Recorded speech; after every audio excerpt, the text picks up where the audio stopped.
Hi friends, we are starting a face-to-face offline batch in Bangalore with SS Academy. That is for CA Final Financial Reporting paper number 1. Yeah, we'll be taking exactly 2 months from 1st November to 31st December. We'll complete it. It is starting from 1st November 2022. Yes, and in Jayanagara branch of SS Academy, we have morning batch and evening batch will be at Seshadripuram SS Academy. Right, and if the student is missing because of any reasons, right, they are going to get a backup class. All right, we'll ensure that their things, I mean, they will study and complete. And from the face-to-face batch, you know the benefits out of it. We'll be completing the syllabus in time. You don't need to postpone and you don't need to compromise your goals. See you in the class. Please share this information with your friends. That will help me and as well. Thank you. Next, for my books, that is an Ind AS made easy, our financial reporting made easy, and fast track summary book. Yes, you can order in ravikanthmiriyala.com, or you can contact the given number for the books. Right, for your doubts, clarification, please join the Telegram group, Ind AS discussion group, RKM. These charts are from my book, Quick Revision Fast Track Charts on Financial Reporting. Yeah, which is available from my website, that is ravikanthmiriyala.com, as well as it is available in the market. Let us look at Ind AS 12, that is income taxes, a beautiful standard. See, we will follow, I mean, in accounting standard 22 we must have followed profit and loss approach, but here we will be following balance sheet approach. Yeah, we will not look at whether it is allowed by the allowed for the purpose of tax or what is recognized in the profit and loss. No, we will see the balance sheet. Balance sheet and asset and liabilities will be the basis. Yeah, this is basically to ensure a matching concept. Matching concept in the sense current year income is supposed to be taxed in the current year. That is the basic concept. Right, here few definitions. One is accounting profit. Accounting profit in the sense profit as per the profit and loss statement. Taxable profit means PBT, then plus or minus whatever your adjustments you will do it, then that is the taxable profit as per the Income Tax Act. Then tax expenditure includes current tax as well as deferred tax. Current tax in the sense tax payable as per the Income Tax Act. When you make an advance payment, then advance tax account debit to cash. When that will be happening all the 4 quarters. Then next, when at the end of the year you should make a provision for a tax, then that is the current tax expense account debit to provision for a tax. We will be maintaining both the accounts. One is advance tax account, at the same time provision for a tax. We will be presentation will be happening in net off. Yeah, we will see advance tax 1000 rupees, provision for a tax 900 rupees, then net will be advance tax 100 rupees will be presented. Yeah, when it is settled by, that is, assessing officer completes the assessment, that day provision for tax account debit to advance tax. If there is any refund amount or if there is any payable amount, we will record it accordingly. Yeah, that is about current tax information. And when it comes to deferred tax is something which is created from the standard. Right, what is deferred tax? Deferred tax is temporary difference into tax rate. That's it. What is temporary difference? Temporary difference in the sense carrying amount as per the books of account minus tax base. That is what temporary difference. A temporary difference into tax percentage, if you apply, then you will get deferred tax. That deferred tax can be deferred tax asset or deferred tax liability. But before that, temporary difference can be taxable temporary difference or deductible temporary difference. If it is taxable in the sense payable in the sense deferred tax liability will come. And deductible temporary difference means it is beneficial, correct? Deductible means it is going to reduce my income tax liability in the future. So deductible temporary difference will create deferred tax asset. Yeah, when deductible taxable we'll see, little later, but first let us spend good amount of time on the tax base, which is very important. Right, tax base, when I say tax base is for the tax, one second. Yeah, tax base is for asset, tax base of liability. When I say tax base of asset, yeah, before we say tax base of asset, first from the economic benefits which are derived from the asset, are these taxable? In the sense, by using the machine I will generate some goods, or goods I will sell it, whether that sales are taxable, or if I sell the machine itself and I will get some money, is that taxable? That is what question. If you say that economic benefits arising from the machine either by usage or by the sale, is it taxable? If you say taxable, then how much amount will be deductible from the taxable income? Taxable income is something minus what is the amount which will be deducted before you recognize the taxable income. That will be my tax base. If you say no, it is not taxable, these are not taxable, under that circumstance tax base is equal to carrying amount. That's all, right? With respect to liability, tax base of liability, tax base of liability, first we should ask what kind of liability. Liability, is it advance income? Yeah, some income is received in advance. Then other liabilities, all other liabilities will be treated, the tax base calculation will be different, advance income calculation will be different. Okay, with respect to advance income, I mean that is a liability, what is the tax base? Then what do we see? Carrying amount minus the revenue which will not be taxable in the future. Revenue which will not be taxable in the future, I mean you should calculate, like 100 is the income, how much will be taxable you tell in the future, then 100 minus taxable will be which is not taxable in the future. Like that you can calculate it, right? In case of other liabilities, carrying amount minus what will be allowed, on payment, allowed on settlement, deductible on settlement, that difference amount is what going to be tax base. That is the, right, I repeat once again, tax base for an asset is based on the question is, the economic benefits which are going to be generated from the asset, means money will come from the asset, money will come from by selling the goods generated from the asset or by selling the asset itself. Is it taxable? If you say taxable, the amount what will be deductible in the future, deductible in the future taxable income, that is from the taxable income, that is the tax base. If you say the future economic benefits are not taxable, you don't account it for the purpose of taxable income, under that circumstance tax base is equal to carrying amount. Tax base of liability, yeah, it is divided into, is it any income received in advance, other liabilities, income received in advance, with respect to that tax base is equal to carrying amount minus the revenue which will not be taxable in the future, that is tax base. And with respect to with respect to other liability, carrying amount minus the amount that will be deductible on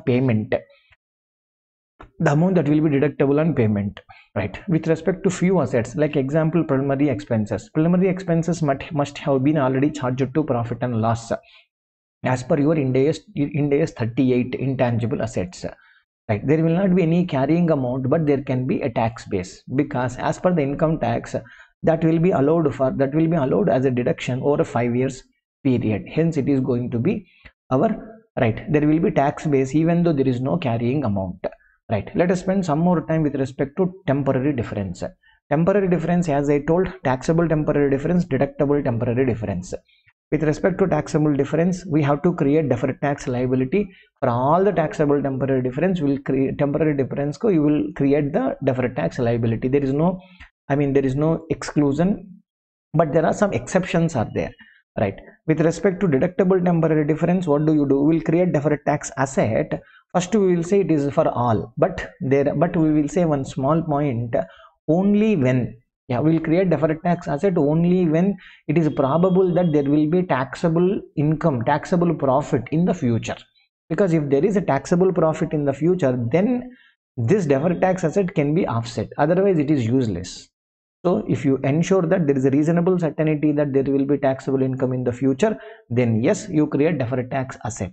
But still there will be some more exceptions. Exceptions. What is the exceptions are? With respect to deferred tax liability, there are two exceptions, right? Under these two circumstances, it is prohibited. You are not supposed to create deferred tax liability. One, goodwill which is arising from the business combination. Yeah, goodwill arising from the business combination. Goodwill carrying amount is there in the books of account, right? But as per the tax records, that nothing will be allowed right? This is goodwill, initial goodwill, not subsequent goodwill. Initial recognition of goodwill accounting as per the business combination, no. On that recognizing what? recognizing deferred tax liability is prohibited.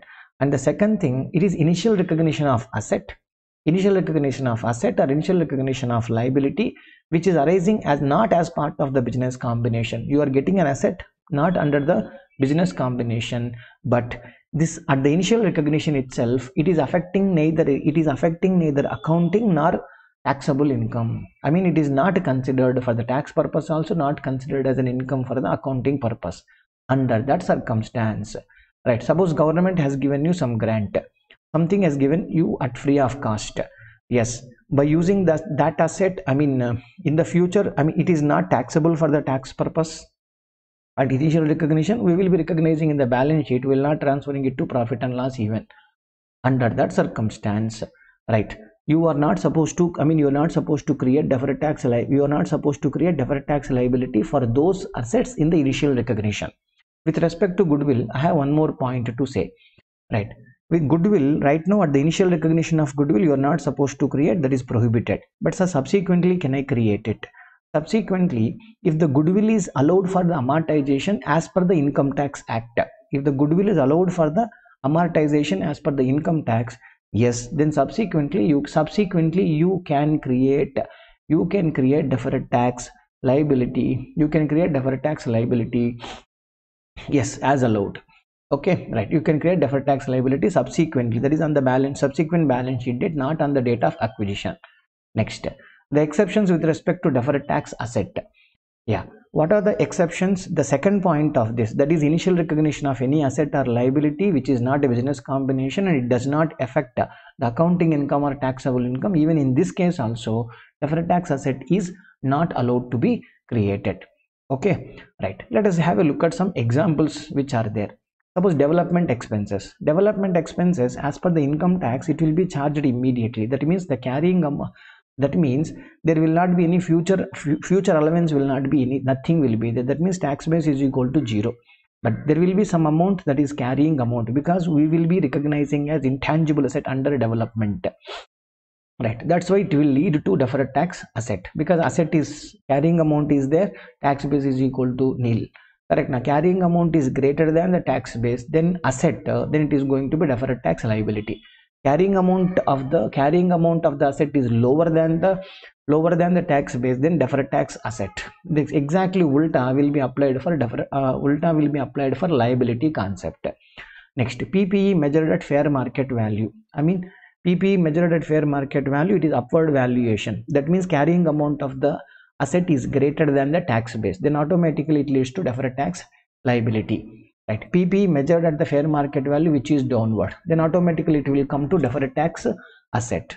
Right, next, you bought some assets in business combination and you have recognized at fair market value. Yes, right, what will be the tax base? Tax base will be the carrying amount of the acquiry carrying amount will be the tax base for me. Yeah, under that circumstance, it depends. Net assets fair market value, net assets carrying amount of the acquiry, we will compare. Accordingly, it may come to deferred tax asset or deferred tax liability. It can be anything. Next, cost of inventory is equal to 100 rupees assume, but wherein it is measured at NRV, which is equal to 80 rupees. That means your carrying amount is equal to 80, but if you sell up to 100 rupees, deduction will be available. So carrying amount is what? Lower than the tax base, then automatically it leads to deferred tax asset. Next, debtors minus doubtful debts. That is the carrying amount is equal to say 90 rupees, but the tax base will be 100, because as per the Income Tax Act, up to 100 rupees collection it is allowed. Unless until it is a bad debt which is confirmed, then only deduction will be available. For the allowance for doubtful debts or provision for doubtful debts, they don't give any deduction. Then that means carrying amount is lower than the tax base. This will lead to deferred tax asset. Next, unrealized profit from intra-group transactions. Right. So unrealized profit in the sense, the inventory value, I mean, there is unrealized profit in the inventory, means inventory value you must have reduced it. That means carrying amount of asset is down. Right, but when my subsidiary sold this, parent sold to subsidiary at a profit, the inventory is in the hands of the subsidiary, then what do? inventory minus unrealized profits, you are going to cut it, that you will present in the consolidated financial statements. But for income tax department, in the hands of the subsidiary, right, 100 minus 10 rupees you deducted, 90 rupees you presented in the consolidated financial statements. But for the income tax act purpose, 100 only will be considered. That means carrying amount is lower than the tax base. It's going to lead to deferred tax asset. Whenever there is unrealized profit, blind rule, you remember, that is deferred tax asset, it is going to happen. Yeah. And next, deferred tax asset with respect to business losses or unabsorbed depreciation, right? See, if the company has got any business losses and unabsorbed depreciation, that itself is a strong sign that there may not be probable future taxable income. That's the reason, right? Unless until there is a virtual certainty that there will be a taxable profit, otherwise you are not supposed to create deferred tax asset in this regard. Right. And one more important point, deferred tax asset or deferred tax liability, you are supposed to review it at every balance sheet date. Maybe last year you were not having virtual certainty with respect to business losses, you have not created deferred tax asset in the last year, but in the current year we have got virtual certainty. We have got virtual certainty. That's why you can create deferred tax asset. As you know, business losses can be carried forward for 8 years. Just 1 year is only over, another 7 years. That means we can offset with the future profits if it is very probable to come in. Right. Next, the investment in subsidiary associate, that is a very small point. You can look at tax rate. Yeah, the tax rate, which rate I should use? Generally, the enacted rate we will take it, but the standard says substantially enacted rate also can be taken. Right. See, this in the balance sheet approach, we will look for always everything in the future. Okay, what will be the future economic benefits will come, future may on settlement of future, everything with respect to future. That's why what will be applicable, the tax rate enacted tax rate applicable for the next year is supposed to be considered, not the current year you are supposed to consider. Okay. Right. If suppose you have got different slabs, but in India for companies there is no slab is applicable. But example, if you have got any slabs like up to particular income, particular rate, under that circumstance, then you are supposed to apply weighted average rate. You are supposed to take it. Next, with respect to deferred tax, no discounting concept. And with respect to deferred tax asset, it is always a non-current asset or non-current liability. Next, deferred tax asset and deferred tax liability, you are supposed to always present it in net if it is arising from the same country act. If it is arising from the same country act, then you are supposed to present it in net. So asset minus liability or liability minus asset, whichever is the higher, the balance number will be presented in the balance sheet. Okay, right. Sir, where should I present the correct asset liability? You spoke are correct, but what about the, suppose if you say deferred tax asset account debit, then what about credit? If you say deferred tax liability will be you are creating, so to DTL you will record. Then what about debit? Yeah, it is always depending upon, okay, it is always depending upon the relevant expenditure, whether where the transaction is getting recognized. If the transaction is getting recognized in the P&L, this deferred tax expense also, expenditure or income should also go to P&L. If the transaction is routed through, say example revaluation reserve will be routed through OCI. Under that circumstance, this deferred tax income or expense also should be routed through OCI. Right. If the transaction is directly going to equity, like if you remember in case of Ind AS 109, if it is a convertible debenture, that is a embedded derivative concept, directly liability portion derivative part will be directly recognizing under other equity. So directly some income is getting recognized in the equity. Then under that circumstance, deferred tax with respect to that income also should be recognized in the equity only. It should not be transferred to profit and loss. Right. With respect to tax on share based payments, right. See, with respect to tax on share based payments, we always recognize deferred tax asset. I can say straight away. The reason, yeah, 99.9% is deferred tax asset only will come. The reason, right, we will be charging it to profit and loss. We will be recognizing either deferred tax equity or liability as per the Ind AS 102. But what will be allowed as per the Income Tax Act? It will be only what do you say? Once it is settled, the actual amount that date settlement intrinsic value only is allowed, but we will be charging it. So you can do some estimation and you can have a look at the sum. That is better to explain it with the help of the sum. Theoretically it is very difficult, right? Offsetting, I told you, there are two conditions, correct? If it is arising, deferred tax asset and deferred tax liability both are arising from the same Indian act, then yes, that is then only you can say there is a legal enforceability to offset. At the same time, the company should be having an intention to settle it. Anybody will be intended to settle it in net only. That's it, my dear. This is about Ind AS 12. If you feel this video is useful, please share it with your friends. Thank you and wish you all the very best.